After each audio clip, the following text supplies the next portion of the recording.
ใช้ได้ว่าไพ่ใช้ได้น้องกดไลค์ฮะไพ่ใช้ได้นี่โอ้โหว่านี่เสือเด้งามเลยนี่งามบ่ได้บ่ได้บ่ใช้ได้บ่ไอ้ท่อไทยกันแข่งมั้ยมากาจนไอ้จง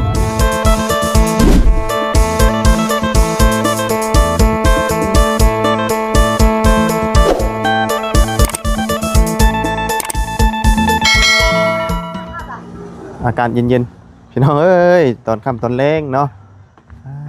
พอดีตะเวนซองตกดินเนี่ยน้อยนึงพี่น้องเนาะเป็นจังใดก็โดนๆเข้ามาเถื่อเยี่ยมยามทำข้าวพี่น้องเนาะช่วงนี้กับหัวเป็นจีได้หายังค่าขายได้พี่น้องนะเพราะมันก็นับมือเริ่มจางหายแล้วน้ำมันกับมันก็เริ่มสิบมีเลยเนาะเพราะว่ามันสิเหี่ยวขึ้นนะมันสิเบิดฤดูกาลมันนะพี่น้องเนาะเอาเข้ามาเยี่ยมยามทำข้าวทั้งครอบครัวน้องไม้น้องทายก่อนพี่น้องเนาะหาน้ำมันขายคือเก่าบ่ดูจังใดพี่น้องเนาะเอาพี่น้องเลยทักทายสบายดีและสวัสดีเพื่อนพี่น้องกันเด้อสุขุสุขคนเนาะตอนค่อยคำลงแรงเนาะแต่เป็นกำลังจิตตกดินอากาศกำลังเริ่มเย็นเข้ามาเลยพี่น้องเลยเนาะเป็นจังใดผู้มาวันนี้เนาะสบายดีว่าเห็นหรือเปล่าโดนนะบ่จื้อกันอยู่บ่เฮ้ยจื้ออยู่บ่มาจะกินยังเดี๋ยวนี้ฮะมาจะกินส้มเมื่อแต่ไปเห็ดสวนบ่เห็ดสวนบ่เดี๋ยวนี้โดยโดยเฮาเมื่อก่อนแม่เฮายังไม่ได้เมื่อโดยเฮาเอาพื้นเจ้าบ่อมาเนี่ยโดยเอาคือบ่ได้ใช้รถอีห้างเขาตายแล้วโดยโอ้ก็เลยใช้บ่ได้เจ้าบ่ออกมานี่นะโดยมันเองตัวออกมาแต่ผู้บ่เอามาแต่น้ำห้วยอยู่นั่นไกลอันนี้น้ำห้วยได้เนาะโดยโดยเก๋มาพี่น้องเอ้ยยังบ่ได้เอาออกโดยคือบ่ลงไว้มันนักได้รถนี่เนาะต้องเอาลงไว้ก่อนเด้อนี่แม่เฮายังไปมาปลูกมักแตงอยู่ปลูกแตงใช่อยู่น้ำห้วยเด้อปลูกมักแตงนะบ่โดยยังบ่ได้เฮ็ดยังบ่ได้แล้วเนี่ยโดยยังบ่เฮ็ดอยู่เนาะโดยโดนแล้วบ่ได้เห็นระบาวกินฮอดโดยโดนเข้ามาเยี่ยมเทื่อพี่น้องเอ้ยเนาะมันจะมาเรื่อยช่วงนี้หาน้องไม้น้องทายก่อนเนาะเบิ่งความเปลี่ยนแปลงเพิ่นนี่แหละแต่ว่าช่วงนี้ได้ไปหาหน่อไม้อยู่บ่ไปหาอยู่ไปขายแต่เมื่อวานนี้ไปหาคงขายอยู่ได้บ่ไปขายมักเพชรพ่อแม่เขาซื้อโล40มือก็ได้กำไร100,000สำนั้น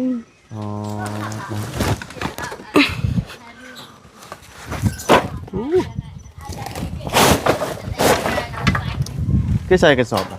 ใส่กระสอบในยามันเต็มเขาใส่บ่ได้มีแต่มัดผู้เดียวมัดยากเนาะโดยโอ้เย็นได้เฮยบานนี้เนาะลมมาเลยเย็นจ่อยมาแล้วเพื่อนลมว่อยๆมาเลยอันนี้คือไปตัดออกมาแต่ห่วยเนาะโดยแถวนี้บ่มีแล้วโดยน้ำมันไหลมากมันจะเย็นจ่อยอากาศมานี่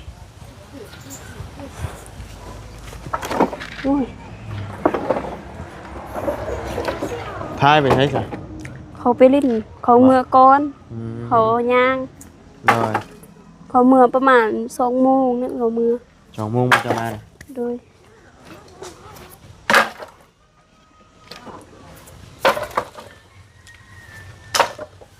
พอกับแม่มาหลังพอเขาบุกเขาไปใส่เอาพื้นเอาดัวมาไว้อันนี้กับมักพริกอะที่ว่าตากไว้เนาะโดย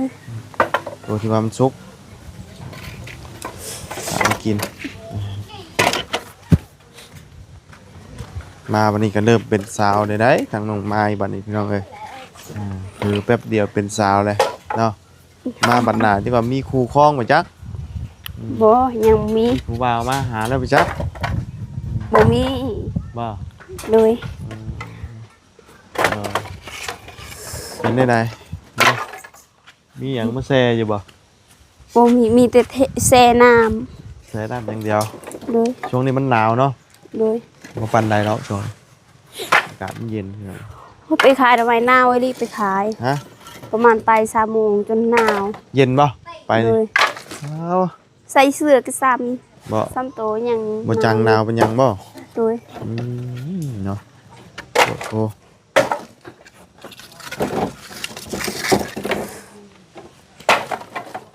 ช่วงน้ำอันน่ะบ่ไหลเจ้าไปอาบใช่สละ ไปอาบอยู่ในน้ำห้วย ห้วยใช่ หัวอยู่เฮือนเอ้ยแล้วน้อยนั่น ห้วยที่ว่าเจ้าเคยอาบบ่ โดย อ๋อยังไปอาบพุ่นเนาะเพราะว่าน้ำบ่ไหลโอ้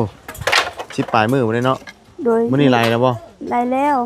เปิดเต็มแล้วบ่เองทาง เปิดแล้ว เปิดใส่เต็มไว้เลยเนาะสั่นป้าเจ้ามีน้ำอีกได้นี่เราไปหาพื้นมามันพื้นเอาดูมาแต่ว่าท่านเห็นลงไปกินศพ สมก่อน หน่อย ว่าไปหัวมักสการมามูว่ากินสมก่อน บ่สิไปห่วงราชการอยู่มื้อนี้ โดยได้แต่สำนีเพิ่น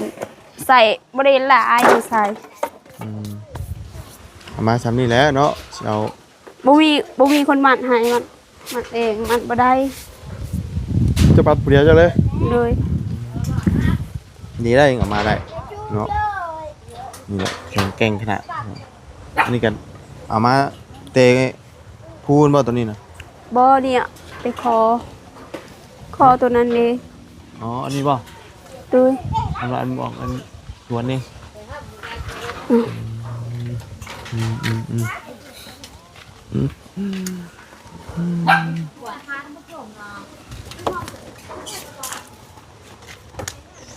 อายะก็นอนอยู่ตารางคือเก่าเนาะเย็น โด เนาะ ย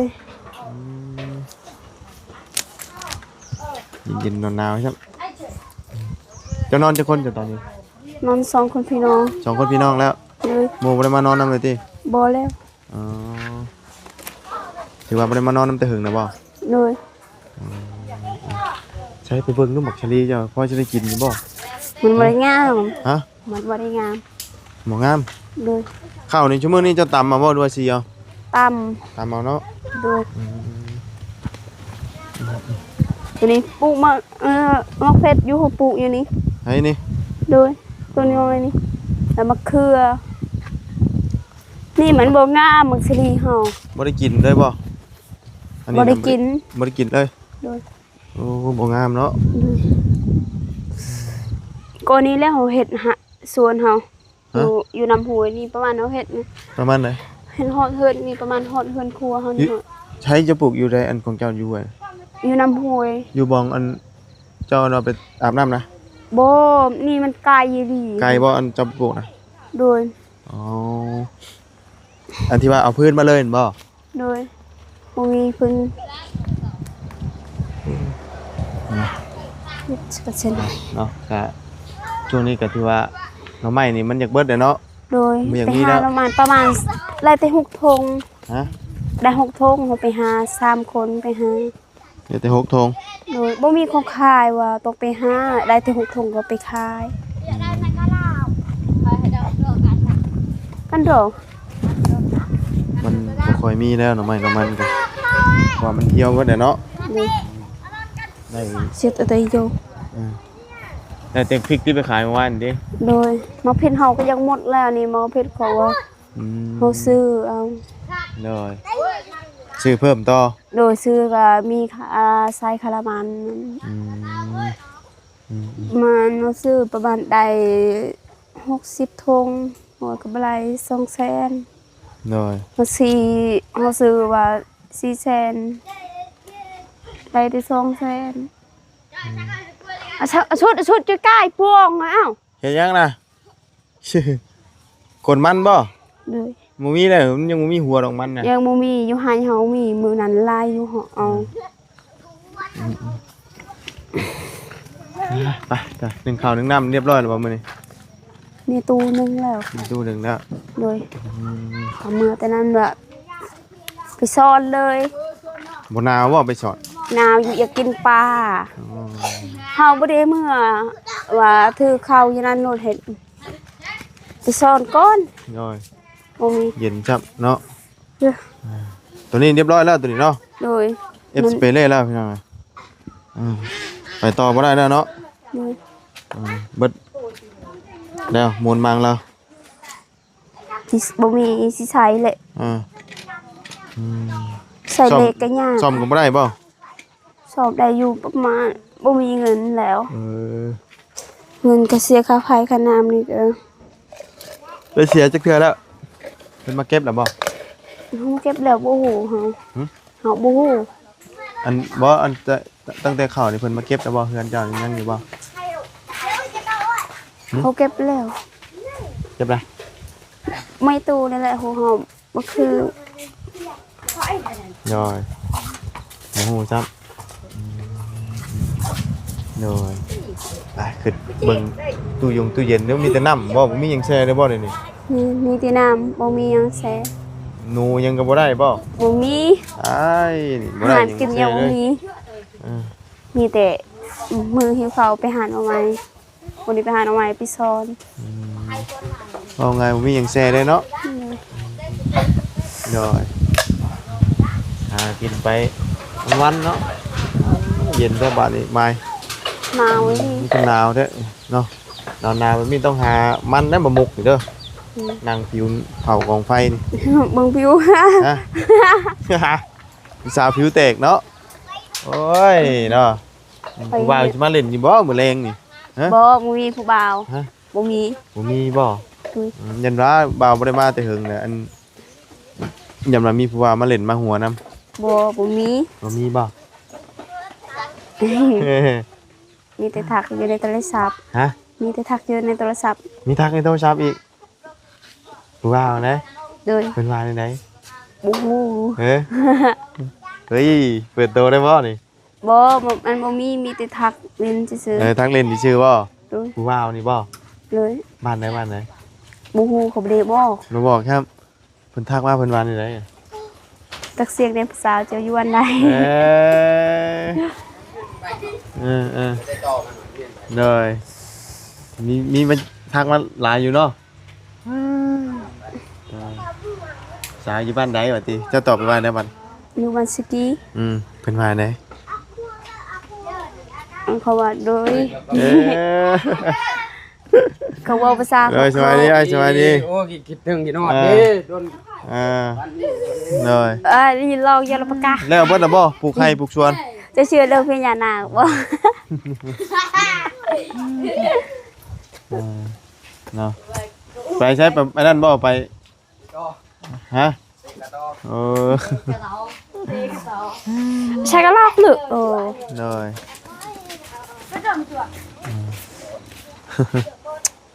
เนาะไปเต้นมักกะโต้ว่าหักแล้วออกกำลังกายมันจังฮ้อนเนาะเต้อยู่ไสพุ่นบ่ภาคทางพุ่นดิไปเต้นำเด้อเก่งนะเฮาน่ะเพื่อแต่งจังอาบน้ำเนาะเย็นเนาะห ป นาว ระมาณ จัง 7 โมง 8 โมงก็อาบ หืม มีแต่อาบส่วนนี้มันเปิ้นอีกอาบส่วนนี้น้ โดย ำอาบแล้วมันบ่ได้หนาวใส่เสื้อแล้ว แม่นนะเย็นจับอากาศเนาะเลยเนาะว่าแล้วก็จะก็เป็นตั้ง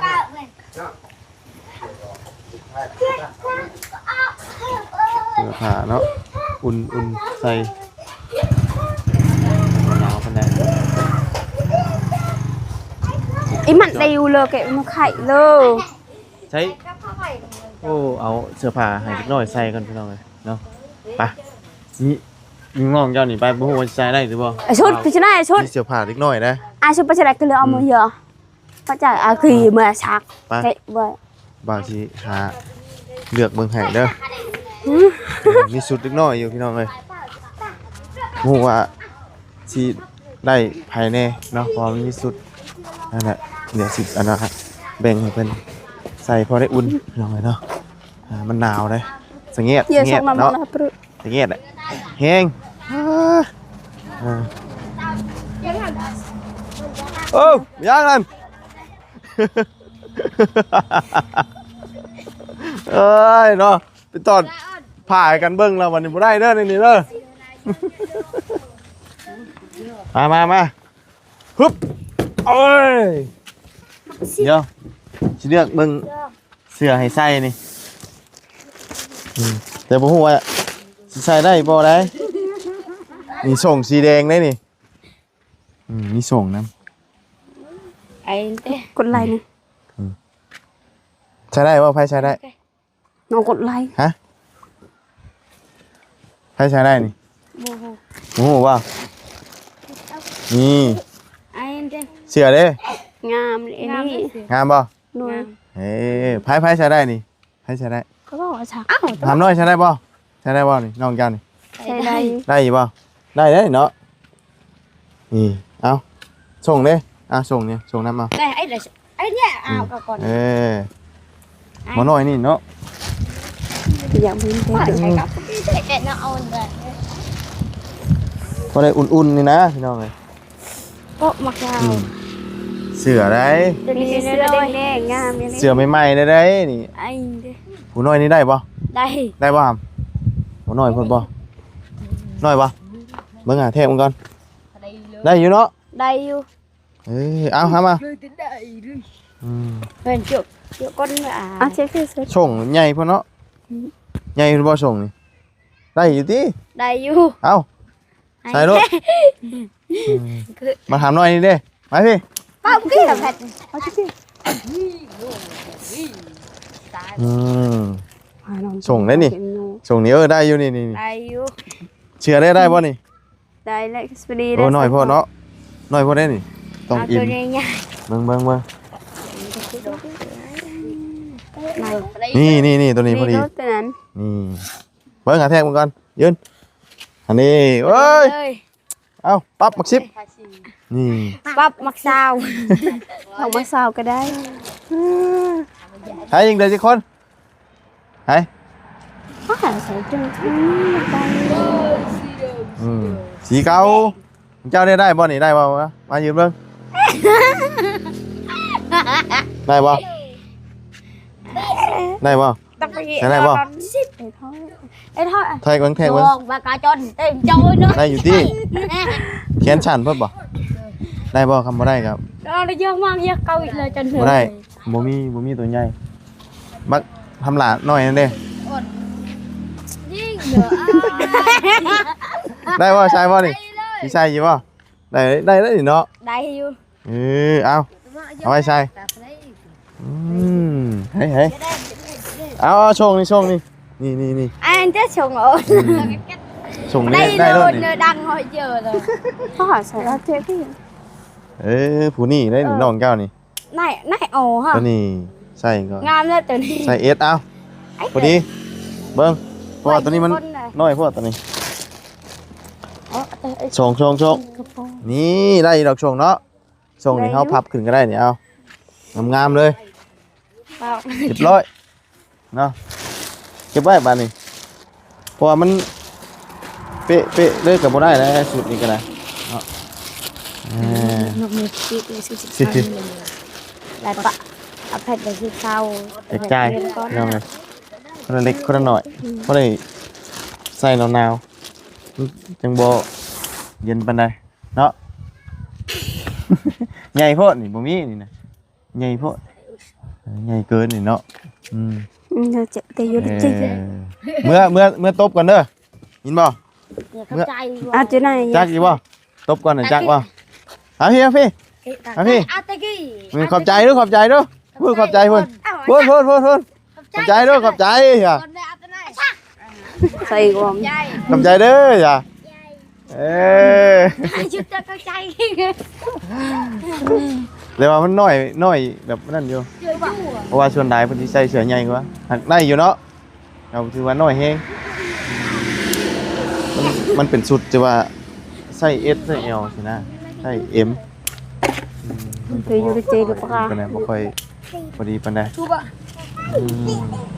ร้อยอัดตึ๊บ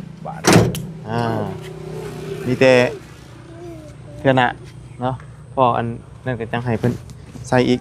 เนาะไม้ใหญ่แล้วบ่ได้แล้วน้องไม้นี่ บ่ได้บ่เป็นหยัง เป็นสาวแล้วพี่น้องเอ้ยทั้งน้องไม้มาบัดนี้ป้าโตเนาะใหญ่หลายบัดนี้มาเอาขนมเด้อจ้ะบ่ได้แพะอยู่ แบ่งปันกันกินเนาะถ่ายระบายอย่างนั้นแป๊บนึงเฮ้ยขนมเฮียบาท